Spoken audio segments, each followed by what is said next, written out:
Welcome to an episode of DD on the Spot. As always, I'm your host, Ryan Johnson, and today, before I introduce my guest, I'd like to remind everyone to like and subscribe down below if you enjoy this content. But my guest today is Gray Tyson III. You can mainly find him in the band Lords and Liars. How you doing today? Just fine, sir. Hope you're doing well yourself. I'm doing great. So why don't you give us a little bit more of backstory on what got you into music, kind of like what inspires you and what you're currently up to?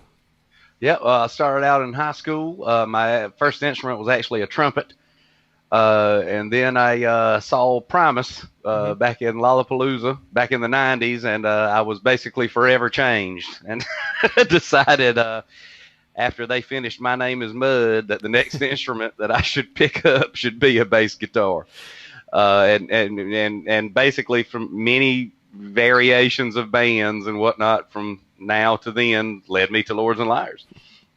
Yeah, so what was the defining moment? Because like Lollapalooza, everyone talks about those were crazy shows back then. What was your experience like at that show? Well, I mean, I was just in the grass. None of us could afford, front row tickets. Yep. So we were just out there with the masses, so to speak. But it was just such a cool scene. I think that year, that was the year the Beastie Boys was also there. Oh yeah.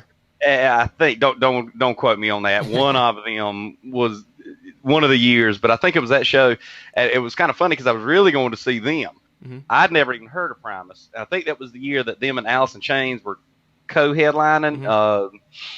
But yeah, when I saw Primus, buddy, mm-hmm. I would literally. I wasn't even drinking or anything, but I was just, mouth agape watching this. So that was really my experience, was just being blown away by that level of musicianship and creativity. What would you say is probably your biggest struggle when you started out playing music? Was it learning the instruments? Was it forming bands that were that you could get along with? Or what to you was the most difficult thing? Oh, you're finding functional musicians. I mean, for sure. Even hell now, even no different. It's kind of funny. That's a good question. After having done this for a while, not that I've been like ultra successful or anything, but we're working on it. Mm-hmm. But I hear from a lot of people the same stuff that I used to hear 20 years ago. You know what I mean? It's really no different. I think any one of us, I mean, as long as you can have hands or feet, what I mean? Any of us can pick up an instrument and learn it. But I think one of the most difficult things has been finding, which I have succeeded at now, is finding musicians that are reliable. I mean, can play the instrument, but to me, talent, it's almost secondary. Yeah, like I said, we can all practice and get better. But it's finding people that have the time, have reliable transportation, show up to practice on time, show up to the gigs on time. I mean, to me, that's really probably the most important aspect of even trying to start a band. Would you also say, because you mentioned before that you started out, you've been doing this for a while. Would you say that like with today's technology and everything, that it's easier to find people that are to form a band?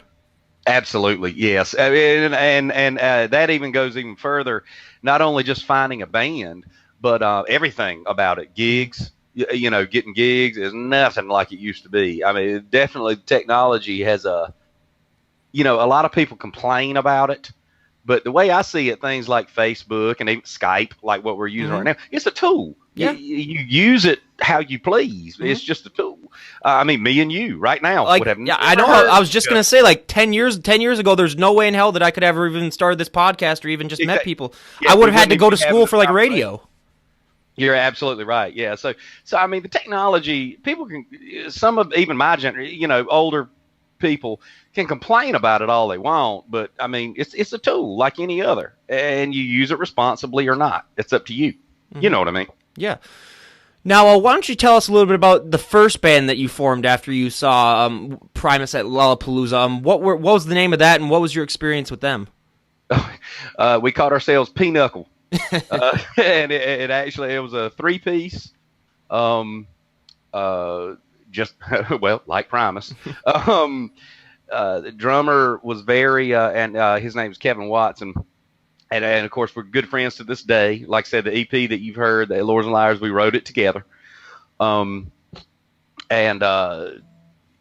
we just got together. His main influence was actually jazz, and which is one of the things that I love so much about playing with him. And the drummer that I play with now live for that project, his name is Steve Bedford. Phenomenal musicians. To be honest, far more talented than myself. But one of the things that gets me about them, and please understand when I say this, I'm not knocking anything. I'm just talking about my personal preferences. But I've played so many gigs, it seems like so many people focus on that double bass, especially, in my current scene here. It's a lot of all about metal. And don't get me wrong, I love it too. But I kind of wanted to do something a little different. So it was very important to me to have a drummer that could really, what I call, work a ride cymbal. You know what I mean? Do the off, the and-ahs, one end to two end. When you're counting out the music, they both can work that ride cymbal like an expert. And that was very, very important to me. And even back then, when we started Pinochle, that's something that I was really hot and heavy on. And I got up with the guitarist in the area, and we just started trying to do it. Of course, that didn't really end up going anywhere. But that same attitude is where Lords and Liars was born from. Is we wanted each song to have a very eclectic mix. Wanted each song to have its own personality. It's been kind of funny though. I'm not even sure if it depends on the crowd. Sometimes crowds buy it, and sometimes they don't. Like when you play a metal song, and we do. We have tunes like that, but sometimes it seems like the crowd only wants to hear one genre. Yeah, you know what I mean. And sometimes it's like you play a metal song, and then when you shift gears and do something different, some of them will, okay, I'm done, turn around. Some people buy it, some people don't. It's like anything else, Yeah. So when you guys were starting out, could you describe the first ever show that you remember playing? We love hearing first concert show stories.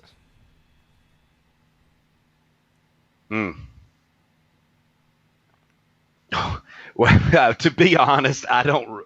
Oh, well, you know what? First show I ever played, good Lord, it was with a band I was asked to be in way back in the day. It actually wasn't Pinochle. Pinochle was the first band I started. I was in a band before that called Core, and that was with Kevin Watson also. But it was a high school graduation party. Oh, wow. And a fight near about broke out. I think we might have played like 3 songs. And then we had to pack up and leave. I ask everyone on here if they've ever had a fight caused at their concert, and you're the first one that says might have, or there was a little fight. So that's a first, and you heard it here first. You heard it here first on this podcast, everyone. So we finally got a guy who caused a fight with I don't know if he caused it directly, but a fight ensued when they were playing. Well, it was close. It was close to a fight, and honestly, it was a show we never should have.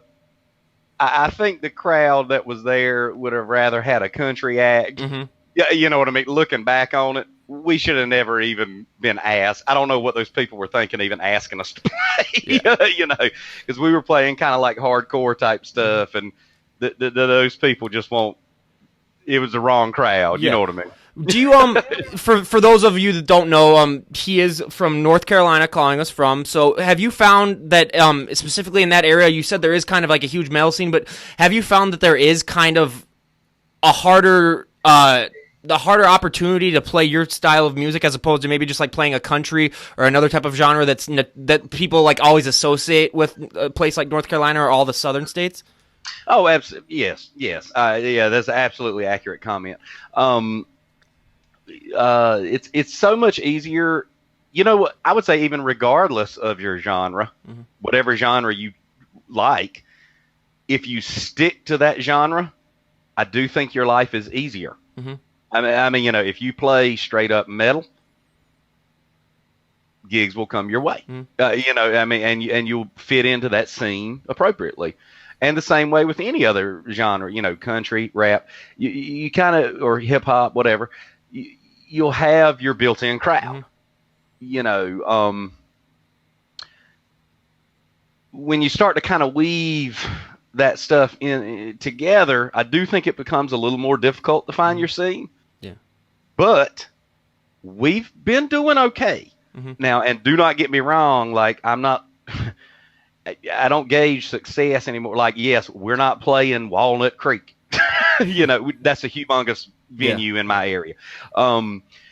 We're sticking to small local venues, which I think is the smarter thing to do.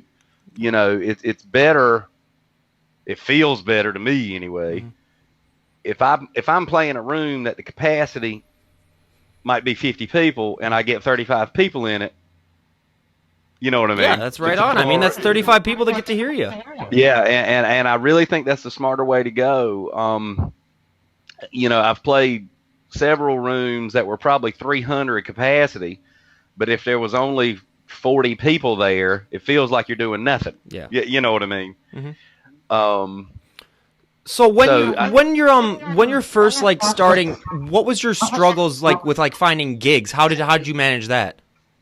Well, now if you want to go way back, and of course this circles back to what you were talking about with technology. Mm-hmm. You know, nowadays when you go way back, the only way to do it was to go to shows. Mm-hmm. You know, and which I still encourage people. The shows that you go to don't need to be your own. Mm-hmm. You know what I mean? Yeah. You need, if you want to be part of a scene, you need to get out there and be in the scene. Of course, you can't do that I mean, if you have a show, obviously you can't go to somebody else's shows.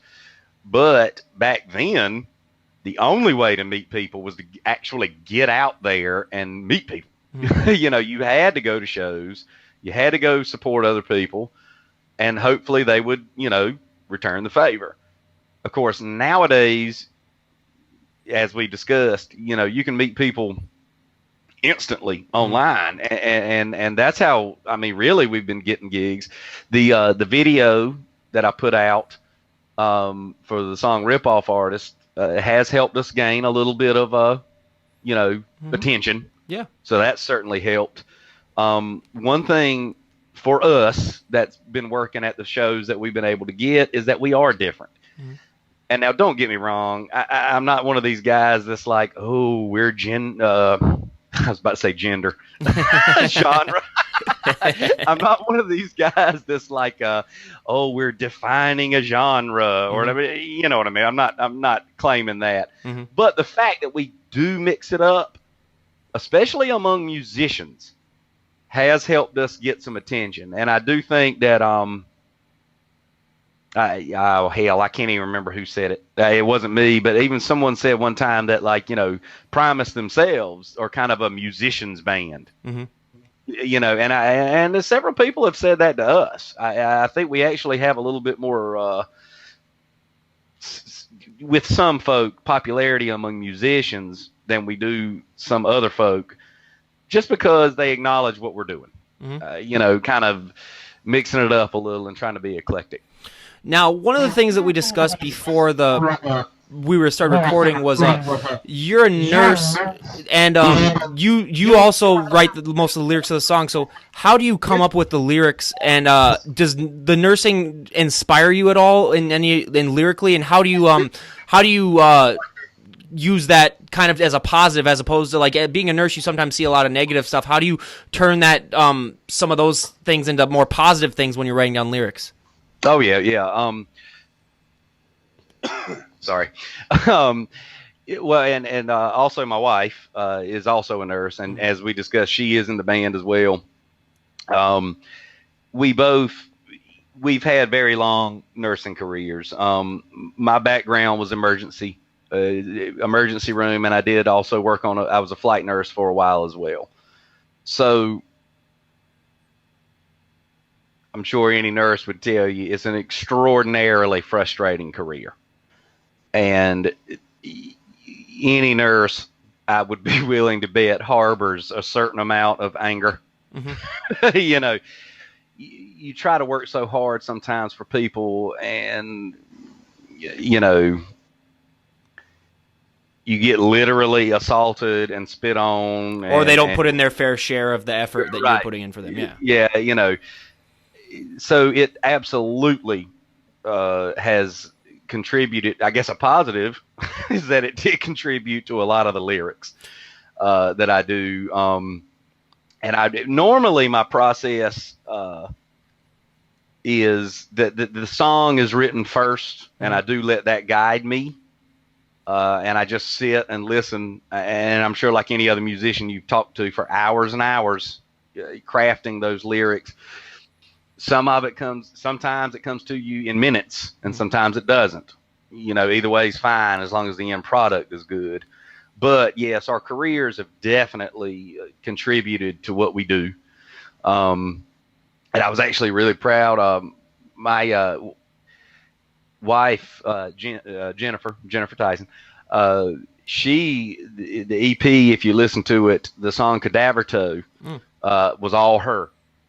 She created that, and to me, I mean, it's a masterpiece. It was also, one of my bucket list items was to get myself an electric upright, and that was our freshman effort on that. So I'm particularly proud of that song. Jen wrote that on piano. I followed in, and everybody else contributed, of course. I'm particularly proud of that song, and that was obviously, not that I can say that was specifically about one person that she had ran across in her career that had an impact on her. So that definitely has been a humongous influence on the Lords and Liars material for sure. So one of the things that we obviously, as soon as I heard at least that you and your wife are in the same band, I got to start asking some of these questions. So what is that like being in a band with your significant other? Like, how does that deal with, do you guys usually let the band business stay on its own and like you don't bring it home with you like after band practice and stuff? Or do you kind of like to have someone that close to you in a band where then you can always kind of like just talk about band stuff? How's that work? Oh no, it's fully integrated. Like we are a team in this, and like I said, I can't remember if we talked about it before or not, but like if your significant other isn't on board with the project, I mean, I'm not saying they have to be in the project, but if they're not on board with the project, it's not going to work. For us, it's definitely been something very important that we can share, because I mean, like, we practice at home.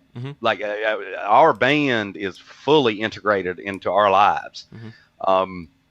We're equal partners in it, equal creativity, and I'm gonna tell you what, it's a beautiful thing to be able to sit down at night. We turn off the TV and say, "Hey, sweetie, let's jam on some stuff." You know what I mean? And I really wouldn't have it any other way. And I love the fact that she's been so interested, or she wanted to be part of this project. You know what I mean? And what we do live, at least, like we switch off bass responsibilities. On some songs like Cadaver Toe, and now in August, we're going to record a new song called Abortion Goo. Really excited about it. I think you'll dig it. Of course, I'll send it to you. You know what I mean? Absolutely. You know, when we get it done. Yep. But now on those, she plays keyboards and piano. So I play bass, and some of that's with the electric upright.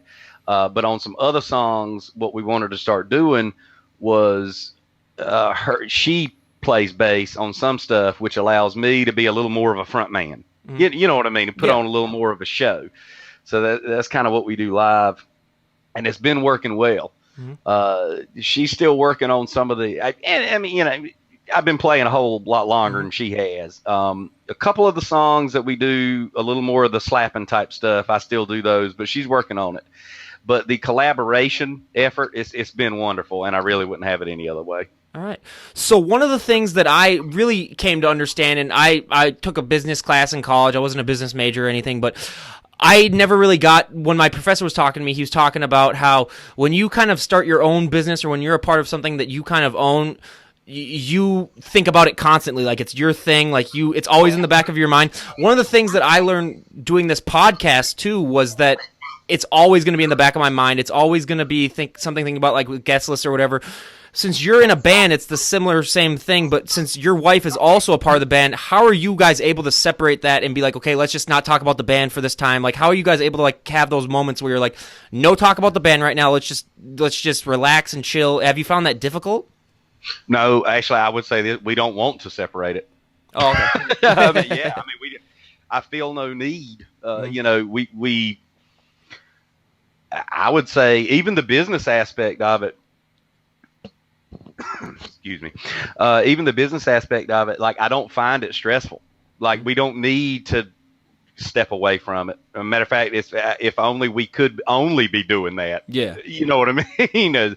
It's really what we'd rather be doing. Yeah. Obviously, like every million other musicians out there. Yep. But yeah, I mean, really, honestly, that kind of stuff is our stress relief. You know, so I would say, I mean, we really don't ever feel the need to step away from it. Have you found that it's like a positive outlet for you, kind of with like some of the anger that you might feel, like being the nurse, like you said, a lot of them are angry and a lot of them just have maybe like a little bit like that they need to release. Do you find that musically it's a very positive way for you to kind of get rid of that in a healthy way? Absolutely. 100%. Yeah. So when you're performing live, one of the big things obviously that we like to talk about is the kind of the high that musicians kind of get performing live in front of a crowd. You especially having written the lyrics and having them, like everyone always kind of refers to the lyrics as kind of like their baby, like they've written it, you guys practice it a million times. What does that mean for you performing live and kind of knowing that the crowd is vibing off you? How much does that mean to you personally, and especially as you being the songwriter as well? Oh, yeah, it means everything. And especially, you know, to know that people are taking time out of their lives, of course, you know, to come see my art, it means everything. And, I mean, really, truly, words cannot express I mean, we're all a little bit narcissistic, you know, and vain. Yep. You know, but I would say mostly, especially nowadays, what I feel more so is appreciation. You know, if you took your time out of your life to listen to my album, and I appreciate it. I appreciate no problem. It so yeah. You know, and I'm sure almost every musician probably feels the same. And if someone comes to see us live, there's I can't thank you enough. You know, absolutely, yeah. Do you have any like pre-show rituals that you like to do? Is there are you kind of like superstitious in that way, or do you guys just kind of go with the flow? Nah, I just go with the flow. Yeah. I mean, I think everybody else. Now, no, you know what?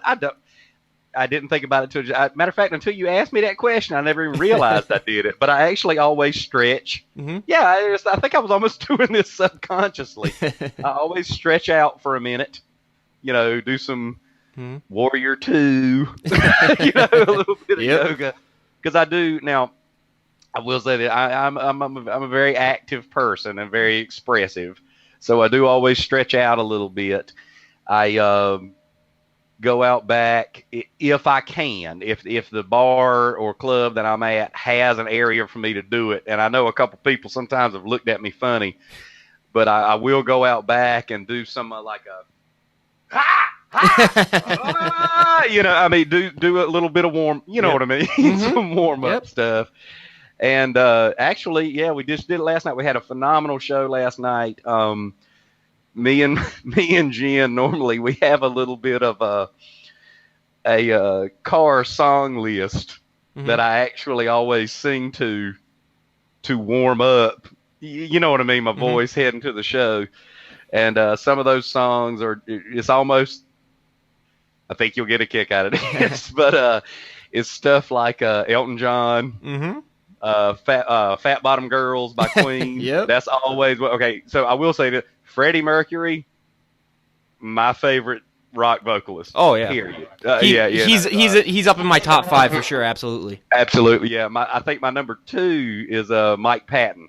Oh yeah, Faith No More, Mr. Bungle, mainly the Mr. Bungle material, which is kind of up our alley. But I always sing Fat Bottom Girls about 2 or 3 times before any show. Just to, now, I'm not implying that I can sing that good. But Have you it's ever a thought good about warm-up. doing a cover of it?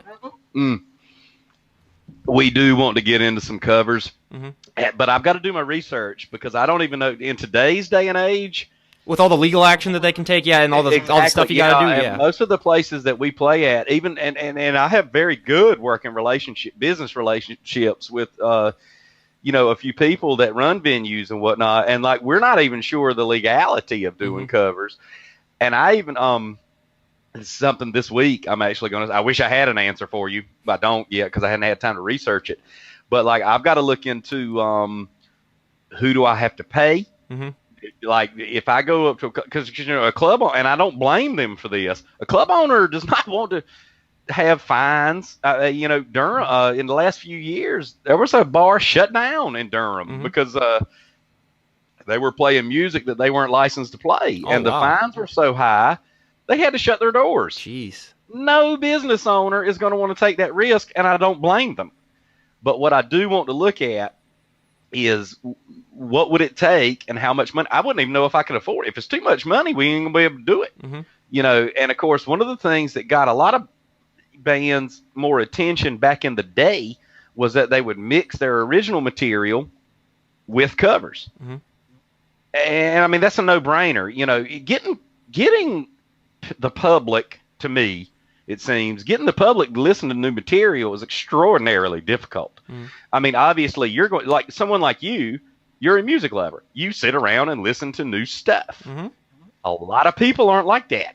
And that's the thing I think it took me a while to realize, and I've got to remember, I think everyone needs to know, for a lot of people, music, it's background. For people like us, music is life. Yeah, I couldn't imagine my life without it. And it's very important. And I really sit down and pay attention when I meet a new band or get to the honor of playing with a new band. I really listen to it. But for so many other people, it's just background.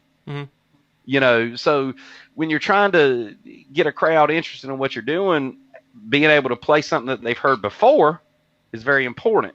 But nowadays, it's so difficult because everybody's scared of getting sued or fined. But I mean, it's the nature of what we do, and we have to weave it. So before, like at the very beginning, you were talking about Lollapalooza, and one of the big questions that we always like to ask is, rock and roll has kind of declined a lot, especially in the last couple of decades, and we kind of like to discuss kind of like the whys or what people think are the reason why. But you personally, why do you think rock and roll as a genre has really declined, and what do you think it can do to kind of make a comeback and kind of be back to where it was at, if it could be? Well, that's a good question. And a matter of fact, we also talked earlier, one of your other interviewees, I guess, Matthew. Yeah. Slusser. Slusser, yeah. And I still got to check out his stuff. I hadn't had a chance to do it yet. Yeah. But that dude said he was on point. I mean, I think a lot of it was just there's a lack of ideas. I do believe sometimes there's a lack whenever you start talking about this kind of stuff, you risk offending people, but oh well. There can be a certain staleness. Even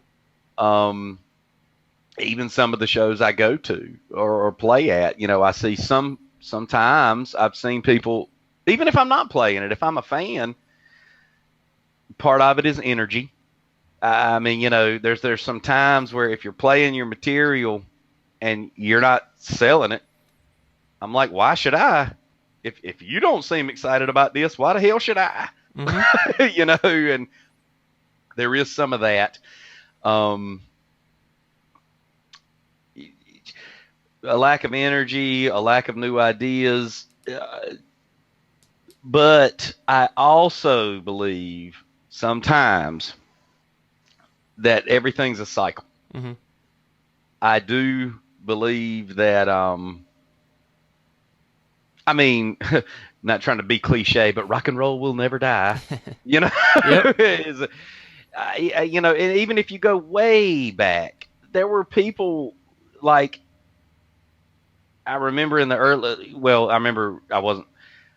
late 70s and my first introduction in the early 80s and mid 80s, there were times where people were talking about like rock is dead because of like disco. Mm-hmm. I mean, in hindsight, that was stupid. Exactly right. Mm-hmm. I remember like videos of people like beating up drum machines with bats. Mm-hmm. You know what I mean? Mm-hmm. It just silly mess like that. But that's the same conversation we're having now. I do believe the cycle continues. Before, back in the 80s, people got tired. I mean, obviously it was humongous, but people got tired of hair metal. Mm-hmm. Yeah, which, I mean, first one, I love some of those songs too. Oh, yeah. But people got tired of that, and grunge became huge. Mm-hmm. Obviously became huge, far bigger than I will ever be. But all that stuff's a cycle. And I just see it as it's a natural thing. And just like my own area, my local scene, as far as local music, is steeped in metal. Mm-hmm. No problem with that whatsoever, but that's an example. The Raleigh and Triangle metal scene is extraordinarily strong. Mm-hmm. And it will, I mean, I'm not necessarily a part of it yet. Mm-hmm. But you get my point. It's thriving. It's alive and well. Yeah. So I think sometimes when we have those types of conversations, I do think that it's not that, yes, it is in a decline, but it's in a decline from the popular view. Mm-hmm. Does that make sense? Yeah, absolutely. Like the mass public, it might be on a decline to them, but to us and the musicians and the fans and the local venues, it ain't never going nowhere. Oh, absolutely. Mm-hmm. It's thriving. Yeah. It'll be here long after I'm gone too.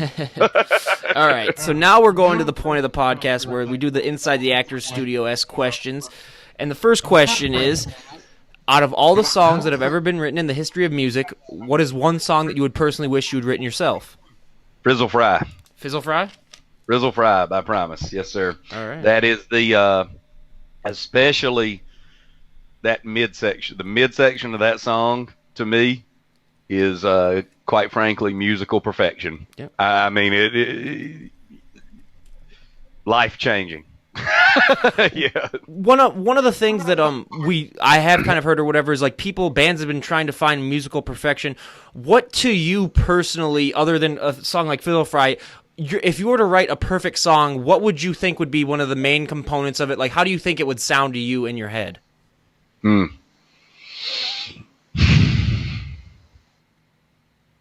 guess I'm working on it right now. Huh? Yeah.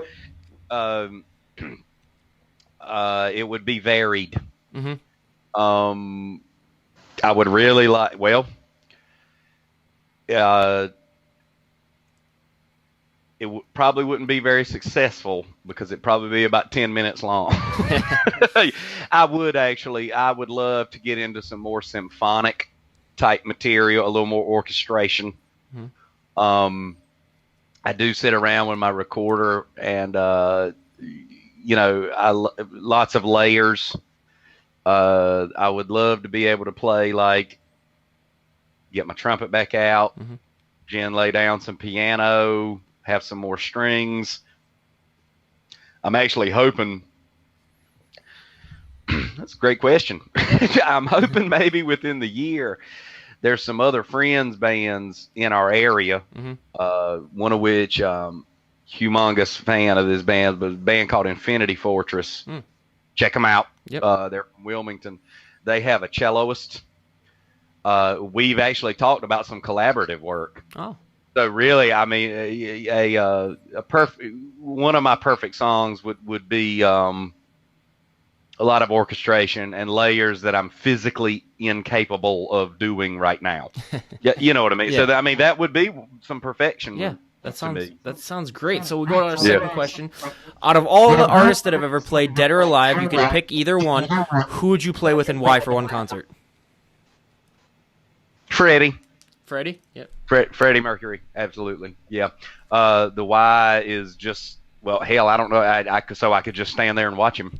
I mean, that's exactly why. Yeah, there's nothing. Yeah, and then so now venue-wise, all the venues on the planet, if you could pick one to play at and why, what would you pick? CBGB's history.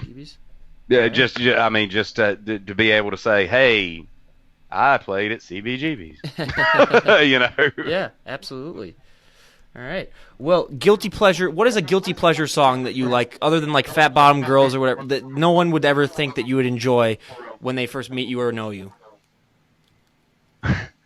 Fly to the Angels by Slaughter. Ah. Yeah. All right. Now, lastly, guilty pleasure genre. Oh, you got me on that. I don't even know if it really be a guilty pleasure. Well, yes, it would. 70s.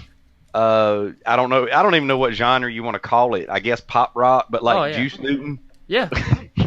Just call me Angel. That's a good song. Yeah, that's a good song. Yeah, I guess that would actually be my guilty pleasure.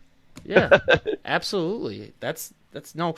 There's nothing wrong with that. That's some good music, and I wish that they had more music like that. But unfortunately, it's been going in a different way. But from my research, Badfinger, Day After Day. Oh yeah. Tune? Yeah, yeah. Yep, I know what you're talking about.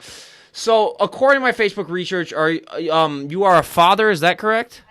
Yes, sir. 2 boys, 16 and 14. So, being a father, how did that change your musical career? Were you was it a huge adjustment, or how did you deal with that?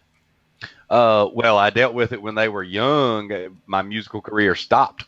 Oh, okay. That's exactly how we dealt with it. Yeah. Which, I mean, we were also, me and Jen were in college. Oh, okay. So, I mean, it had to come to a close. But, I mean, once we were able, we revamped it, you know, and got back in the game, so to speak. And even we're passing it on to them. My eldest is a matter of fact, I'm becoming very proud of. He's becoming a very accomplished piano player. Oh wow. That's an instrument. I wish when I was like 8, I would have hated it, but I wished I had been forced to learn piano. Yeah. And he is. And I didn't force him to, but I mean, he just, you know, we're a musical family. Mm-hmm. My youngest has also started on the violin. That was his instrument of choice. Oh, wow. So, and of course, you know, I'm sure you understand as a dad, it gives, I just love it to hear them practice. You know what I mean? Mm-hmm. And I get to hear that all the time. And I don't even care like when they screw up or whatever. It's just that they're doing it. Mm-hmm. And that's becoming an important part of their lives as well. But what's really funny is for them growing up like this, it's really humorous to us. Like they could care less when we have shows. When I was that young, I would have been like, oh my God, I want to go to all your shows. My kids are like, we hear y'all all the time. Just go to your show. They, you know, it's they hardly want to come to any of them. And I'm like, man, why couldn't I have been handed that? You know, back in the day. So what do you see in the future for your band or just you personally musically? Do you have like any goals? What in the next 12 months, where would you like to see yourself at musically? Well, I mean, musically, just to have some new tunes. We first world problems, I know, but we have been busy. I mean, and what I've noticed is trying to prepare for gigs and doing all the communication and business that I need to get gigs and keep things rolling has detracted from my writing time. Mm-hmm. I mean, it just makes sense, you know. So I'd like to have another couple tunes. As far as writing wise, I probably, matter of fact, I'd love to hear some people that are farther along in the game's opinion than mine. I would like to, I mean, I don't think I'll invest in another EP or a full album, because it's a lot of money. Mm-hmm. I mean, we're DIY, you know, doing it all out of pocket. So I think I'm just going to focus on digital digital single releases. Yeah, I think that's the way to go. Yeah, for sure. Yeah, I mean, it is, so a couple new tunes. I would like to get a little farther west. Mm-hmm. As far like we're not at a point, and this is something I haven't watched all your interviews yet, but I'm willing to bet money that you hear this out of people's mouths a lot. I talk to bands and I hear a lot of people talking about like, hey, we're going on tour. We lost all this money. We're not making any money. Yep. There's a part of me that's like, well, nobody forced you to go on tour. Mm-hmm. Yeah, you can't, if you're going on a nationwide tour and all you're playing is, which do not get me wrong. I'm not knocking house shows or anything. I love that stuff myself, but you decided to get in the vehicle full well knowing you're not going to make any money. And now you're complaining about it. I mean, yeah, so we're really just kind of trying to focus on regional success. That's where, because if I can't, I mean, we're getting a little momentum, so that's awesome. But where'd you say you're from? Minnesota, right? Yeah. Yeah. Well, okay. So like, if I can't build a following and build a scene in my own place, why do I think I can go to Minnesota and do it there? And why would I spend $3,000 to get there? True. So I mean, that's really what I'm kind of. I think a smarter thing for us, at least right now, is just hunker down and keep doing what we're doing. Absolutely. Because we are getting a little momentum, and I think that's just a smarter way to do it. Yeah. How have you, especially like being a father, how have you found like the balance between being a rock star musician and being a dad? How have you found that balance? Now I say rock star, I don't mean like a big Eddie Van Halen or something like that, but like just being a musician. Right? Yeah. The balance is easy.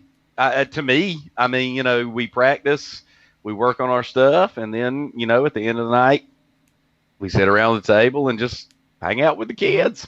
Yeah. I do think, I mean, that was a good question. I'm not saying it wasn't, but I think sometimes people make things a little harder than they need to be. I mean, if you want to play music, you play it, and then if you want to be around your kids, then you do that too. Literally, it's just that easy. Absolutely. There you go. Hey, I mean, being a musician, if you don't like your kids, that's especially a good excuse. That's a good profession to be in, then, I guess. Yeah. So, when people are looking you up and trying to find you, where can they find you? I mean, I know I found your EP, and you guys have a Facebook page, but where else could people find you? You guys have music on iTunes, Spotify. Where are you guys at? We are on, we're on iTunes and Spotify. We're also on Bandcamp.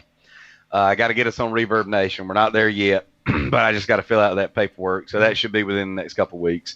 But yeah, we're on, of course, CD Baby. Also, cdbaby.com, iTunes, Spotify, Bandcamp.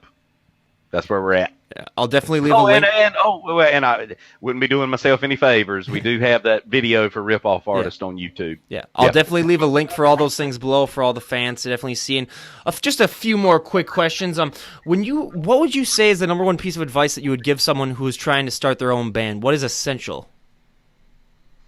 Oh, well, you better love it. Mm-hmm. I mean, that would be my biggest thing is don't expect. If I could have told myself this, 20 years ago, I was like, don't expect to make it nowhere. I mean, yes, if you do, fantastic. Yeah. Good for you, but you better love it. Mm-hmm. Because it's a labor of love, and that is going to have to be reward enough for most of us. That would be my biggest. And one of the big things that we also like to talk about, too, is kind of like the perseverance that it takes. And one of our big things is like just how, just to persevere through life is hard enough. But especially being a musician and having been there so long, how much has perseverance really meant to you as it comes to just like, dealing with the blows and still maintaining a positive attitude and still keeping on? How much does that mean to you personally? Oh, it means everything. I mean, like you said, that's with life in general. Mm-hmm. And not to mention, one guy said, actually a club owner, and yes, I'm plugging here, but the guy that owns a Grievous Gallery out in Salisbury, North Carolina, little while ago said to me one time, he's like, Gray, if you ain't having fun, fuck it. Mm-hmm. And I was like, you know Absolutely. what, sir? That is profound. And Mm-hmm. I am on board with that. So, I mean, that really, that's the philosophy for Mm-hmm. me is just, hey, have fun. Yeah, We ain't here but so long. You better enjoy it. absolutely. Yeah.